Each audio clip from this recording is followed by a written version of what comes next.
Ayan, so nagigising lang natin ngayon dahil pupunta tayo ngayon sa cemetery. So kasama ko sina mama, lola at yung kapatid ko. So pupunta kami ngayon sa cemetery. So tara, bisita natin ang mga lolo at lola ko.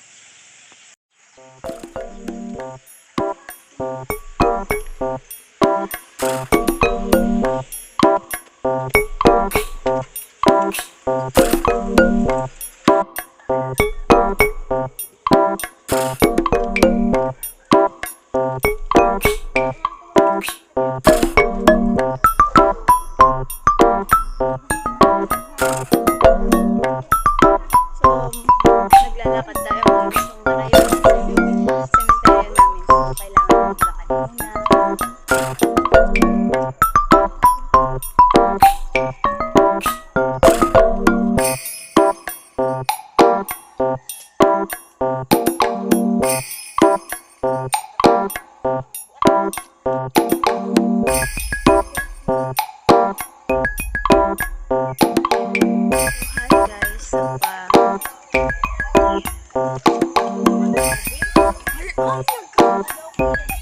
So ito yung mga kasama ko sa yung kapatid ko at si Lola.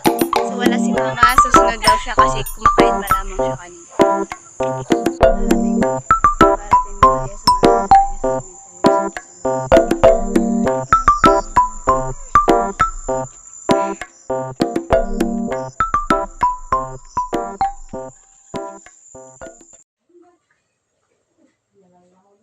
nandito na kami sa baba ng cemetery. So ito lang yun. So kailangan nilang maglakad papunta sa taas. So doon na yung aming cemetery. So tumigil lang kami dahil magpapahinga daw si Lola. Tawag ko sa camera. Sa taas.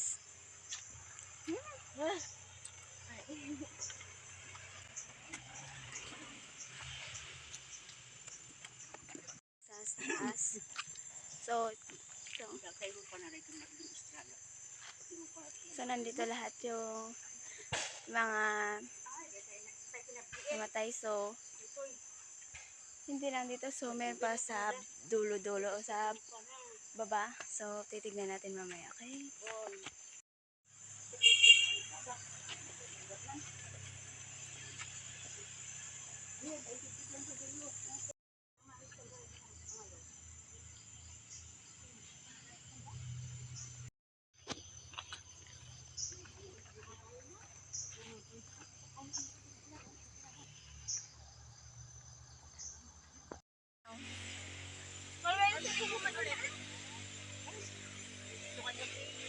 Nandito na tayo sa first na bibisitahan natin, yung lolo ko. So, yung lolo ko ng side ng mama ko. So, tara.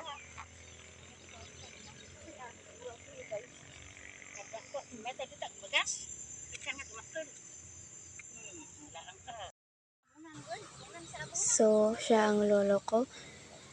Namatay siya noong December 21, 2014. So, bata pa ako niyan. Nasa 6 years old pa lamang ako dyan.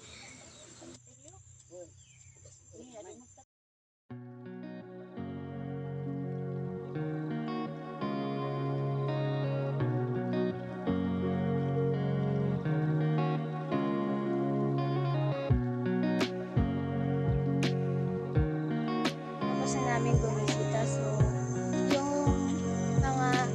mga kamag-anak ko, yung isang uncle ko at yung isang lolo ko, hindi namin alam kung saan na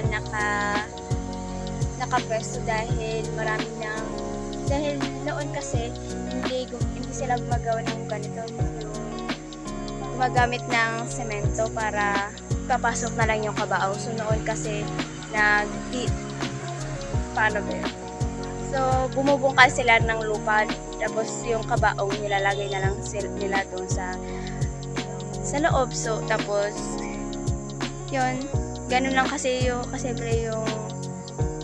ginagawa nila noon. So ngayon iba na kasi, ganito na, gumagamit na sila ng semento para ipapasok na lang yung kabaong para mas madaling makita na lang, ganun. So ngayon kasi punong-puno na ng mga dahon doon. So hindi namin alam kung saan nakapesto yung isang uncle ko at yung lolo ko. Parang pinisita lang namin dito yung isang lolo ko, yung pinakita ko kanina, at si Lolo Lito. Uncle Lito pala. Yung Uncle Lito. So, pupunta tayo ngayon mamaya dun sa baba. So, nandun yung isa kong lola. So, hintayin ko lang sina mama at lola. Puntahan na natin yung isa kong lola na nandoon sa baba. So, ako na yung maunang pumunta sa baba dahil meron pa silang ginagawa. So, saan na ba yun? Saan na ba yung lola ko?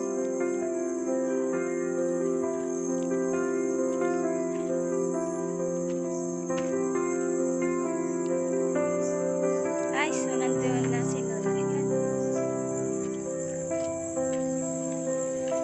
Dito na tayo. So, ito yung si lola. So, siya si Melina Dian. So, siya yung isang lola ko sa side ng mama